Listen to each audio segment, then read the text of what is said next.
വിശ്വാസികളെ, എന്നെ ദൂരെ ഇരുന്ന് കേൾക്കുന്ന ഈ ദേശത്തെ നാനാജാതി മതസ്ഥരായ നിവാസികളെ, യൂട്യൂബിലും മറ്റുമായി എന്നെ കേൾക്കാൻ സാധ്യതയുള്ള എല്ലാ സഹൃദയരെ, ഇതുപോലെ ഒരു പുണ്യക്ഷേത്രത്തിന് മുമ്പിൽ വരാനും നിങ്ങളോട് സംസാരിക്കാനും എനിക്ക് അവസരം കിട്ടിയത് ഭഗവതിയുടെ ഒരു കരുണയാണ് എന്ന് ഞാൻ കരുതുന്നു. സനാതനധർമ്മം 134 രാജ്യങ്ങളിൽ പരന്ന് കിടന്ന മഹത്തായ ഒരു സംസ്കാരമാണ്. ഇന്ത്യയിൽ മാത്രമല്ല, ലോകത്തിൻ്റെ പല ഭാഗത്തായി സനാതനധർമ്മം ലോകത്തിന് വഴി കാണിക്കാൻ തുടങ്ങിയിട്ട് 10,000 വർഷങ്ങളായി. കാസ്പിയൻ കടലിൻ്റെ തീരത്ത് റഷ്യയിൽ മഞ്ഞുരുകിയപ്പോൾ ആ മഞ്ഞിനടിയിൽ നിന്ന് പുറത്തു വന്നത് ഒരു ശിവലിംഗ പ്രതിഷ്ഠയുള്ള ഒരു ശിവക്ഷേത്രമായിരുന്നു. കസാക്കിസ്ഥാനിലും ഉസ്ബെക്കിസ്ഥാനിലും അഫ്ഗാനിസ്ഥാനിലും പാകിസ്ഥാനിലും ഇറാനിലും ധാരാളം സനാതനധർമ്മത്തിൻ്റെ ക്ഷേത്രങ്ങൾ ഉണ്ടായിരുന്നു. സൗത്ത് ഈസ്റ്റ് ഏഷ്യയിലെ ജനങ്ങൾ സനാതനധർമ്മത്തിൻ്റെ വിശ്വാസികളായിരുന്നു. ലോകത്തിലെ ഏറ്റവും വലിയ ക്ഷേത്രം ഇന്ത്യയിലല്ല. ലോകത്തിലെ ഏറ്റവും വലിയ ക്ഷേത്രം കംബോഡിയയിലെ അങ്കോർ വാട്ട് എന്ന് പറയുന്ന ക്ഷേത്രമാണ്. അങ്കോർ വാട്ട് എന്ന ക്ഷേത്രം 10 ചതുരശ്ര കിലോമീറ്ററിലാണ് പണിഞ്ഞിരിക്കുന്നത്. ഓരോ സ്ഥലത്ത് നോക്കിയാൽ അതിൻ്റെ ആകമാന രൂപം മനസ്സിലാക്കാൻ പറ്റില്ല. ഹെലികോപ്റ്ററിൽ പോയി മുകളിൽ നിന്ന് താപ്പോട്ട് നോക്കുമ്പോഴാണ് ആ ക്ഷേത്രത്തിൻ്റെ വലിപ്പം നമുക്ക് മനസ്സിലാവും. ഇന്തോനേഷ്യയിലെ ജാവ ദ്വീപിൽ പ്രസിദ്ധമായ ബൊറോബദൂർ ക്ഷേത്രമാണ്. ബൊറോബദൂർ ക്ഷേത്രത്തിൻ്റെ നീളം 1.5 കിലോമീറ്റർ നീളത്തിലാണ് ആ ക്ഷേത്രം പണിഞ്ഞത്. 1.5 കിലോമീറ്റർ. പസഫിക് സമുദ്രത്തിലെ 14 ദ്വീപസമൂഹങ്ങൾക്ക് പേരിട്ടിരിക്കുന്നത് ശ്രീരാമൻ്റെ പേരിലാണ്, ഭഗവാൻ ശ്രീരാമൻ്റെ പേരിലാണ്. ഫിജി എന്ന് പറയുന്ന ദ്വീപ് ഹിന്ദു ഭൂരിപക്ഷമുള്ള ദ്വീപാണ്. ഫിലിപ്പൈൻസ് സനാതനധർമ്മത്തിന് ഭൂരിപക്ഷമുള്ള ഒരു ദ്വീപായിരുന്നു. സ്പെയിൻകാർ 400 കൊല്ലത്തിന് മുമ്പ് വന്നിട്ടാണ് അവിടെ ക്രിസ്തുമതം സ്പ്രെഡ് ചെയ്തത്. അലക്സാണ്ടർ ചക്രവർത്തി ഈജിപ്തിൽ ചെല്ലുമ്പോൾ അദ്ദേഹത്തെ സ്വീകരിച്ചത് 30 സനാതനധർമ്മ വിശ്വാസികളായിരുന്നു. ഞാനിത് സൂചിപ്പിക്കുന്നത് ഇന്ത്യയിൽ മാത്രമുള്ള ഒന്നാണ് ഈ സനാതനധർമ്മവും ഹിന്ദുമതവും എന്നൊക്കെ ചിലർക്ക് തെറ്റിദ്ധാരണയുണ്ട്. അതുകൊണ്ടാണ് 36 രാഷ്ട്രങ്ങളിൽ പരന്നു കിടന്ന മഹത്തായ വിശ്വാസം വരികയാണ്. തെക്കൻ ചൈനയിൽ മാത്രം, ചൈനയുടെ തലസ്ഥാനമായ പിക്കിങ്ങിന് 100 കിലോമീറ്റർ തെക്കാണ് വടക്കേ അറ്റത്തുള്ള ക്ഷേത്രം. ചൈനയിൽ മാത്രം 4000-ഓളം ക്ഷേത്രങ്ങൾ ഇപ്പോഴും നിലനിൽക്കുന്നു. ഈ സനാതനധർമ്മം ഒരു 750 വർഷങ്ങൾക്ക് മുമ്പ് വിദേശാധിപത്യത്തിൽപ്പെട്ടു. സാധാരണ 300 വർഷത്തിലേറെ ഒരു ജനതതി ആക്രമിച്ചു വന്ന ഒരു ജനതയുടെ കീഴിൽപ്പെട്ടാൽ പിന്നെ ഉയർത്തെഴുന്നേറ്റ ചരിത്രം ലോകചരിത്രത്തിലില്ല. സുമേരിയൻ സംസ്കാരവും ബാബിലോണിയൻ സംസ്കാരവും അസീറിയൻ സംസ്കാരവും ഈജിപ്ഷ്യൻ സംസ്കാരവും പേർഷ്യൻ സംസ്കാരവും ഒക്കെ എന്നേക്കുമായി നശിച്ചുപോയി. പക്ഷെ 750 വർഷത്തെ വിദേശാധിപത്യത്തിന് ശേഷം സനാതനധർമ്മം സടകുടഞ്ഞ് എഴുന്നേറ്റ്. ഇത് ലോകചരിത്രത്തിൽ ഇതിനു മുമ്പെങ്ങും സംഭവിക്കാത്ത അത്ഭുതകരമായ ഒരു ഉയർത്തെഴുന്നേൽപ്പാണ്. ആ ഉയർത്തെഴുന്നേൽപ്പിനെ അട്ടിമറിക്കാൻ വേണ്ടി സായിപ്പന്മാർ വളരെ വക്രബുദ്ധിയോടുകൂടി ചില കാര്യങ്ങൾ ചെയ്തു. ആദ്യമായി സനാതനധർമ്മത്തിൽ വിള്ളലുണ്ടാക്കാൻ അവനൊരു കഥയുണ്ടാക്കി. 1819 Oxford history of India publish ചെയ്തപ്പോൾ ആദ്യമായി അവൻ ഹിന്ദു ഇസം എന്നൊരു വാക്കുണ്ടാക്കി. സോഷ്യലിസം, കമ്മ്യൂണിസം എന്നൊക്കെ പറയുന്നത് ഇംഗ്ലീഷിലെ ഇസം ചേർത്തിട്ട് ഹിന്ദു ഇസം എന്നൊരു മതത്തെ അവൻ സൃഷ്ടിച്ചു സായിപ്പ്. 1839 അശോകന്റെ ശിലാലിഖിതങ്ങൾ ജെയിംസ് പ്രിൻസപ്പ് വായിച്ചു കഴിഞ്ഞപ്പോൾ സായിപ്പ് ഒരു പണി ചെയ്തു. ബുദ്ധിസം എന്നൊരു ഇസം ഉണ്ടായി. ഭഗവാൻ ബുദ്ധൻ സനാതനധർമ്മത്തിലെ ഒരു സന്യാസിയായിരുന്നു. അദ്ദേഹം സനാതനധർമ്മത്തെ വ്യാഖ്യാനിച്ച ആളാണ്. വിഷ്ണുവിൻ്റെ ദശാവതാര കഥയ്ക്ക് 2 ലിസ്റ്റുണ്ട്. അതിലൊരു ലിസ്റ്റിൽ ബലരാമന് പകരം ബുദ്ധഭഗവാനാണ് ലിസ്റ്റിലുള്ളത്. സനാതനധർമ്മത്തിൻ്റെ ഭാഗമാണ് ബുദ്ധിസം എന്നൊക്കെ ഇവന്മാർ പറഞ്ഞുണ്ടാക്കി. 1946 ജൈനിസം എന്നൊരു സാധനം ഉണ്ടാക്കി. പിന്നെ അവൻ സിഖിസം എന്നൊരു സാധനം ഉണ്ടാക്കി. ഇതെല്ലാം സനാതനധർമ്മത്തിൻ്റെ വിവിധ വ്യാഖ്യാനങ്ങളുള്ള മതമാണ്. അവൻ ബോധപൂർവം ചെയ്ത് എന്താണെന്ന് ചോദിച്ചാൽ, ബുദ്ധമതവും ഹിന്ദുമതവും ഒന്നാണ് എന്ന് മനസ്സിലാക്കിയാൽ ചൈനയും ജപ്പാനും ഒക്കെ ഇന്ത്യക്കാരുടെ കൂടെ നിൽക്കും. സൗത്ത് ഈസ്റ്റ് ഏഷ്യയിലെ സായിപ്പിന് സാമ്രാജ്യം ഉണ്ടാക്കാൻ പറ്റില്ല. അതിനാണ് അവൻ 4ആയിട്ട് വിഭജിച്ചത്. അത് കഴിഞ്ഞ് 1881 മാക്സ് മുള്ളറെ കൊണ്ട് അവനൊരു തിയറി ഉണ്ടാക്കി. അതാണ് ആര്യൻ തിയറി. ശുദ്ധബോഷ്കാണ് ആര്യൻ തിയറി. ബ്രാഹ്മണൻ, ക്ഷത്രിയനും വൈശ്യനും ബ്രിട്ടീഷുകാരും കസിൻസാണ്. ഒരേ യമനായി പീപ്പിൾ കിഴക്കോട്ട് വന്നപ്പോൾ ഇൻഡോ യൂറോപ്യൻസായി, പടിഞ്ഞാട്ട് പോയപ്പോൾ ജർമ്മൻകാരും ഫ്രഞ്ചുകാരും ഇംഗ്ലീഷുകാരുമായി എന്ന ഒരു കള്ളക്കഥ സായിപ്പ് പറഞ്ഞുണ്ടാക്കി. പിന്നെ 1886 ആയപ്പോൾ SC/ST വിഭാഗങ്ങളെ സെപ്പറേറ്റ് ചെയ്തു, ഹിന്ദുമതത്തിൽ നിന്ന് സെപ്പറേറ്റ് ചെയ്തു. 1922 ആയപ്പം അവന് discovery of the Indus valley civilization എന്നൊരു സിവിലൈസേഷൻ ഉണ്ടാക്കി. 5000 കൊല്ലത്തിന് മുമ്പ് സനാതന വിശ്വാസികൾ താമസിച്ച കുറേ പട്ടണങ്ങളുടെ അവശിഷ്ടങ്ങളാണ്. അത് ഇന്ത്യക്കാരുടെ പുരാതന പട്ടണങ്ങളാണെന്ന് പറഞ്ഞാൽ പോലെ, വായിച്ചിട്ടില്ലാത്തൊരു ഭാഷയും സ്ക്രിപ്റ്റും വെച്ചിട്ട് സായിപ്പ് ഒരു കള്ളക്കഥ ഉണ്ടാക്കി. അത് ദ്രാവിഡ സംസ്കാരമായിരുന്നു. ആര്യന്മാരവരെ പിടിച്ചെടുത്തപ്പോൾ അവരവിടുന്ന് തെക്കേ ഇന്ത്യയിൽ വന്ന കേരളം, തമിഴ്നാട്, കർണാടകം, ആന്ധ്ര മുതലായ സ്ഥലങ്ങളിൽ താമസിച്ചു. അപ്പോൾ തെക്കേ ഇന്ത്യയിലുള്ള 28 കോടി ജനങ്ങൾ ഇന്ത്യയുടെ ആര്യന്മാരിൽ നിന്ന് വ്യത്യസ്തമാണ്. ദ്രാവിഡ പ്രസ്ഥാനങ്ങൾക്കെല്ലാം ഗവൺമെൻറ് ഫണ്ട് കൊടുത്ത് അതിനെ വളർത്തി. ഇങ്ങനെ വല്ലാത്തൊരു ചതിയാണ് ഇൻഡസ് വാലി സിവിലൈസേഷൻ എന്നൊരു കള്ളക്കഥ ഉണ്ടാക്കിയത്. പക്ഷേ 190 വർഷത്തെ ബ്രിട്ടീഷ് ആധിപത്യത്തിൽ നിന്ന് ഇന്ത്യ സടകുടഞ്ഞ് എഴുന്നേറ്റ് 1947 സ്വാതന്ത്ര്യം നേടി.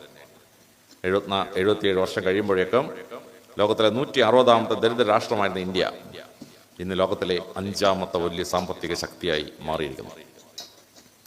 ഇത് ലോക ചരിത്രത്തിലെ ഒരു അത്ഭുതമാണ്. അങ്ങനെ ചടകുടഞ്ഞ് എഴുന്നേറ്റ ഇന്ത്യ ഇന്ന് ഇന്ത്യക്ക് പുറത്തുള്ള സനാതന വിശ്വാസികൾ 3.5 കോടി ജനവിഭാഗങ്ങളാണ്. 3.5 കോടി. 13 രാഷ്ട്രങ്ങളിൽ പ്രസിഡന്റോ പ്രധാനമന്ത്രിയോ ഇന്ത്യയിലെ സനാതനധർമ്മ വിശ്വാസത്തിൻ്റെ ഭാഗമായിട്ടുള്ളവരാണ്. സിംഗപ്പൂരിലെ പഴയ പ്രസിഡന്റ് രാജൻ ദേവൻ നായർ, ഇവിടുന്ന് ഒരു നായർ പോയി സിംഗപ്പൂരിൻ്റെ പ്രസിഡന്റായി.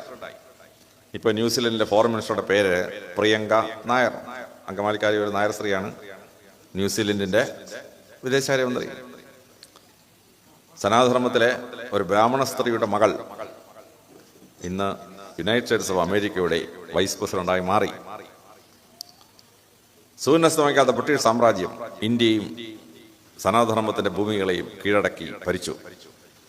ഇന്നിതാ അഗ്നിയുടെ ആരാധന നടത്തുന്ന ഒരു സനാതനധർമ്മ വിശ്വാസി ബ്രിട്ടന്റെ പ്രധാനമന്ത്രിയായി.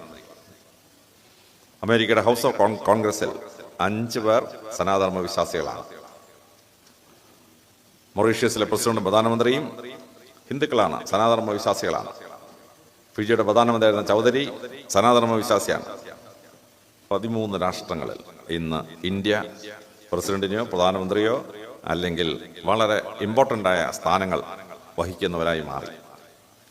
അമേരിക്കയിലെ സിലിക്കോൺ വാലിയിൽ പോയാൽ 40% പേർ സനാതനധർമ്മ വിശ്വാസികളാണ്.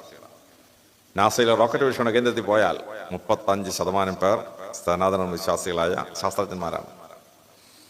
ഇവിടെയാണ് സനാതനധർമ്മം സടകുടഞ്ഞ് എഴുന്നേറ്റത്. ഇത് ലോക ചരിത്രത്തിൽ ഇതുവരെ സംഭവിക്കാത്ത ഒരു അത്ഭുതമാണ്. അത് നമ്മൾ ആദ്യമായി മനസ്സിലാക്കണം. ഇനി എന്താണ് സനാതനധർമ്മം? ഇത് കൃത്യമായി സനാതനധർമ്മ വിശ്വാസികൾ മനസ്സിലാക്കിയിരിക്കണം. അതിന് വളരെ സിദ്ധാർഹമായി നമ്മൾ സപ്താഹങ്ങൾ നടത്തി നമ്മുടെ വിശ്വാസം ഉറപ്പിക്കും. ഭാഗവത സപ്താഹങ്ങൾ അല്ലെങ്കിൽ ഭഗവതി നവാഹങ്ങൾ കൃത്യമായി നടത്തുകയാണ്. അങ്ങനെ ഒരു സപ്താഹം ഇന്നലെ ഇവിടെ 7 ദിവസം കഴിഞ്ഞ് അവസാനിക്കുകയുണ്ടായി. ഇനി നിങ്ങളുടെ ഉത്സവം തുടങ്ങുകയാണ്. അപ്പോൾ എന്താണ് ഈ സപ്താഹങ്ങൾ നാം കാണുന്ന രീതിയിൽ ഉണ്ടായത്? അതുണ്ടായത് സുദർശന ചക്രവർത്തിയുമായി ബന്ധപ്പെട്ട ഒരു ചരിത്രമാണ്. ശ്രീരാമന്റെ സന്ധി പരമ്പരയിൽപ്പെട്ട വലിയൊരു രാജാവായിരുന്നു സുദർശന ചക്രവർത്തി. അദ്ദേഹം ധ്രുവാസന്ധി രാജാവിൻ്റെ മകനായിരുന്നു. ധ്രുവാസന്ധി രാജാവ് 2 കല്യാണം കഴിച്ചു. ആദ്യം പോയി കലിംഗദേശം ഒറീസയിലെ രാജാവായിരുന്ന വീരസേനന്റെ മകൾ മനോരമയെ വിവാഹം കഴിച്ചു. ആ മനോരമയിലുണ്ടായ മകനാണ് അയോധ്യയിലെ ചക്രവർത്തിയായ സുദർശനൻ. ധ്രുവാസന്ധി രാജ 2ാമത് ഉജ്ജയിനിയിൽ പോയി അവിടുത്തെ രാജാവ് യുധാജിത്ത് രാജാവിൻ്റെ മകൾ ലീലാവതിയെ കല്യാണം കഴിച്ചു. ആ ലീലാവതിയിലുണ്ടായ കുട്ടിയാണ് ശത്രുജിത്ത്. 10 വയസ്സ് സുദർശന പ്രായമായപ്പോൾ അച്ഛൻ ധ്രുവാസന്ധി വേട്ടയാടാൻ പോയി. അവിടെ വെച്ചൊരു സിംഹം പിടിച്ച് രാജാവിനെ അങ്ങ് ഭക്ഷിച്ചു. സിംഹം പിടിച്ച് ഭക്ഷിച്ചു എന്ന് പറയുമ്പോൾ മനസ്സിലാക്കണം സംഭവം നടന്നത് ഗുജറാത്തിലാണ്. ഗുജറാത്തിലെ ഗിർ വനത്തിൽ മാത്രമേ ഉള്ളൂ സിംഹങ്ങൾ. ദുർവാസന്ത രാജാവ് മരിച്ചപ്പോൾ മൂത്ത ഭാര്യയുടെ മൂത്ത പുത്രനായ സുദർശനാണ് രാജാവാകേണ്ടത്. ഉജ്ജയിനിയിലെ യുധാജിത്ത് സൈന്യവുമായിട്ട് വന്ന് തൻ്റെ മകളുടെ മകനെ ചക്രവർത്തിയാക്കാനായിട്ട് ശ്രമിച്ചു. വിവരം അറിഞ്ഞ് കലിംഗ രാജ്യത്തിലെ രാജാവ് വീരസേനൻ സൈന്യമായിട്ട് വന്നു. രണ്ട് സൈന്യവും ഏറ്റുമുട്ടി. അവിടെ വെച്ച് വീരസേനൻ കൊല്ലപ്പെട്ടു. ഇനി അവിടെ നിന്ന് ജീവൻ അപകടത്തിലാണെന്ന് മനസ്സിലാക്കിയ മനോരമ തമ്പുരാട്ടി മകൻ സുദർശനെയും കൂട്ടി ജീവനും കൊണ്ട് രക്ഷപ്പെട്ട് ഭരദ്വാജ മുനിയുടെ ആശ്രമത്തിൽ പോയി അഭയം പ്രാപിച്ചു. ഭരദ്വാജ മുനിയുടെ ആശ്രമം ശൃംഗവേരിപുരം എന്ന് പറയുന്ന പ്രസിദ്ധമായ സ്ഥലത്താണ്. യുധാജി രാജാവ് സൈന്യവുമായിട്ട് ശൃംഗവേരിപുരത്തി വന്നു.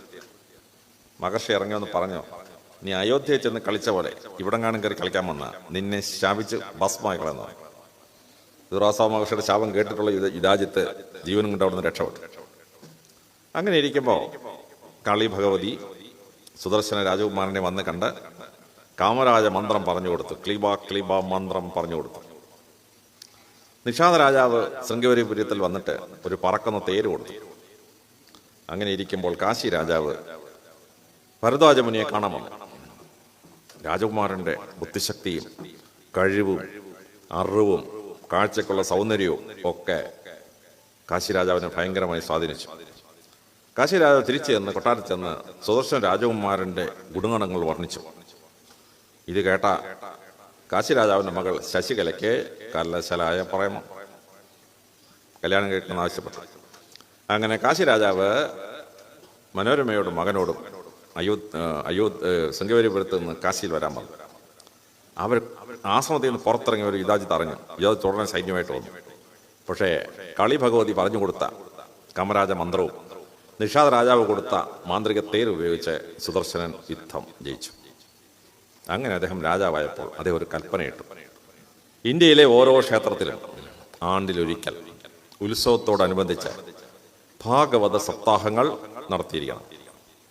ആ ഭാഗവത സപ്താഹത്തിൽ വെച്ച് കൃത്യമായി എന്താണ് സനാതനധർമ്മത്തിലെ ഈശ്വര സങ്കല്പമെന്നും സനാതനധർമ്മം എന്താണെന്നും രാജ്യത്തിലെ ജനങ്ങൾക്ക് മനസ്സിലാക്കിയിരിക്കണം. ഇതായിരുന്നു സുദർശന രാജാവിൻ്റെ കൽപ്പന. അങ്ങനെയാണ് ഇന്ത്യ മുഴുവൻ ഈ സപ്താഹങ്ങൾ നടക്കാൻ ഇടവന്നത്. ഇന്ന് ഇന്ത്യയിൽ മാത്രമല്ല, ലോകത്തിലെ 6 ഭൂഖണ്ഡങ്ങളിലായി 60ഓളം രാജ്യങ്ങളിൽ സപ്താഹം നടക്കുന്നു. അമേരിക്കയിലെ ഭാഗവത സപ്താഹം ലൈവ് ടെലികാസ്റ്റാണ്. കാനഡയിലെ ഭാഗവത സപ്താഹം നടക്കുന്നു. ഓസ്ട്രേലിയയിൽ ഭാഗവത സപ്താഹം നടക്കുന്നു. ഉഗാണ്ടയിൽ ഭാഗവത സപ്താഹം നടക്കുന്നു.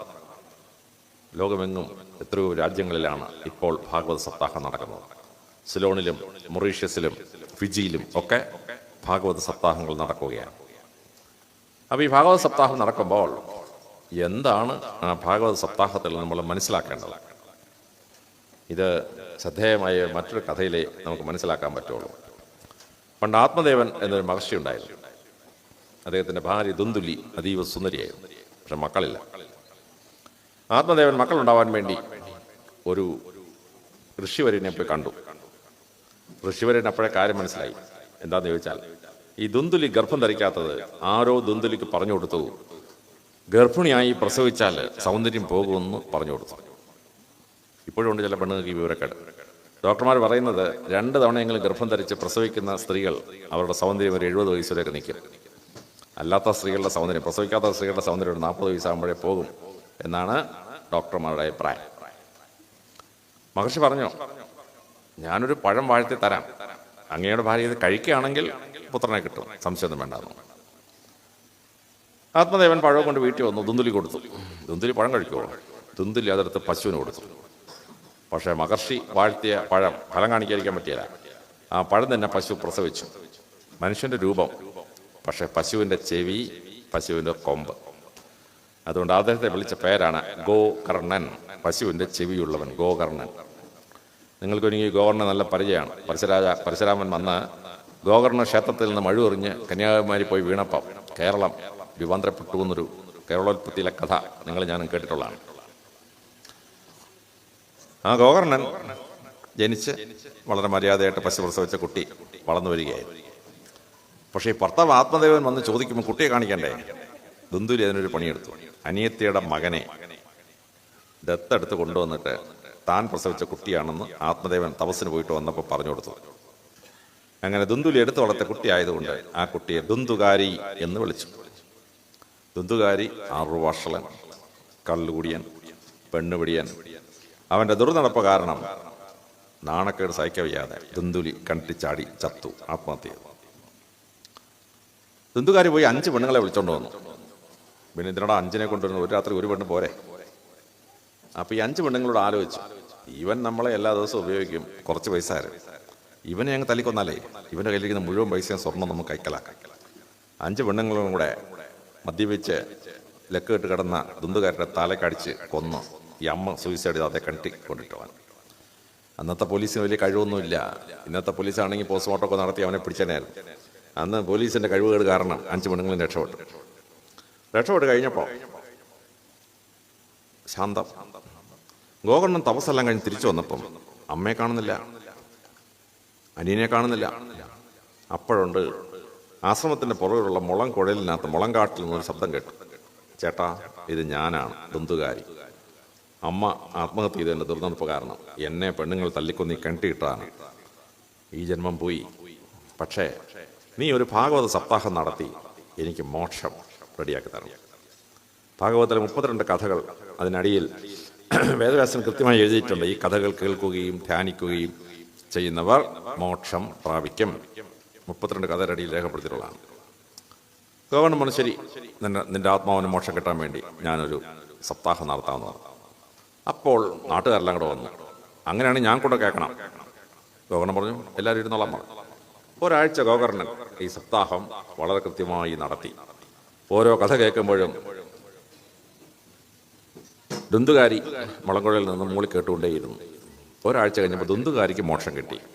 പക്ഷെ നാട്ടുകാർക്ക് ആർക്കും മോക്ഷം കിട്ടിയില്ല. നാട്ടുകാർ ചോദിച്ചു, ഇതെന്താ ഗവർണർ, നീ നടത്തിയ സപ്താഹം ഞങ്ങളും കേട്ടു, അവനും കേട്ടു, പക്ഷെ അവൻ മോക്ഷം കിട്ടി, ഞങ്ങൾക്കാർക്ക് മോക്ഷം കിട്ടിയില്ല. ഗവർണർ പറഞ്ഞതേ, കേൾക്കുന്നതിനൊരു മാർഗം ഉണ്ടായിരുന്നു. ദുന്തുകാരിക്ക് വേറെ ജോലിയൊന്നുമില്ല, ആത്മാവല്ലേ, മുളങ്കുഴലിനകത്തിരുന്ന് മൂളി കേട്ട് അവൻ ധ്യാനിച്ച് പഠിച്ച കാരണം അവന് മോക്ഷം കിട്ടി. നിങ്ങളിവിടെ വന്നിരുന്ന് നാളെ ഭർത്താവിന് ഏത് വേഷം ഇട്ട് കൊടുക്കണം, മക്കൾക്ക് ഏത് ആഹാരം ഉണ്ടാക്കണം, ഇനി റേഷൻ വാങ്ങിക്കേണ്ട എപ്പോഴാണ്, ഇതെല്ലാം ചിന്തിച്ചുകൊണ്ടിരുന്നു. നിങ്ങളുടെ പ്രസംഗമൊക്കെ ഇങ്ങനെ നടന്നുകൊണ്ടിരുന്നു. കുറച്ച് സമയം കേട്ടു, കുറച്ച് സമയം കേട്ടില്ല. അതുകൊണ്ടാണ് നിങ്ങൾക്ക് മോക്ഷം കിട്ടാത്തത്. നാട്ടുകാർ പറഞ്ഞു, അങ്ങനെയാണെങ്കിൽ അങ്ങ് ഒരു സപ്താഹം കൂടി നടത്തണമെന്ന് പറഞ്ഞു. അങ്ങനെ 2ാമതൊരു സപ്താഹം നടത്തി. നാട്ടുകാരെ ശ്രദ്ധാപൂർവ്വം കേട്ടപ്പോൾ ആ നാട്ടുകാരായ 1000 പേരും മോക്ഷം പ്രാപിച്ചു എന്ന കഥ. സുദർശന ചക്രവർത്തിയുടെ കഥ ദേവി ഭാഗവതത്തിൽ റെക്കോർഡിയിരിക്കുന്ന കഥയാണ്. ഞാൻ പറയുന്ന കഥയല്ല, വേദവ്യാസൻ എഴുതി വെച്ചിരിക്കുന്ന കഥയാണ്. ഗോകർണൻ്റെയും ദുന്തുകാരുടെയും കഥ വിഷ്ണു ഭാഗവതത്തിൽ റെക്കോർഡ് വെച്ചിരിക്കുന്ന കഥയാണ്, വേദവ്യാസൻ റെക്കോർഡ് ചെയ്തിരിക്കുന്ന കഥയാണ്. അപ്പോൾ ഇവിടെ നിരവധി വർഷങ്ങളായി സപ്താഹം നടന്നുകൊണ്ടിരിക്കുന്നു. ഇവിടെ അത് കേട്ടവർക്കൊക്കെ മോക്ഷം പ്രാപിച്ചിട്ടുണ്ടാവും എന്ന് ഞാൻ വിശ്വസിക്കുന്നു.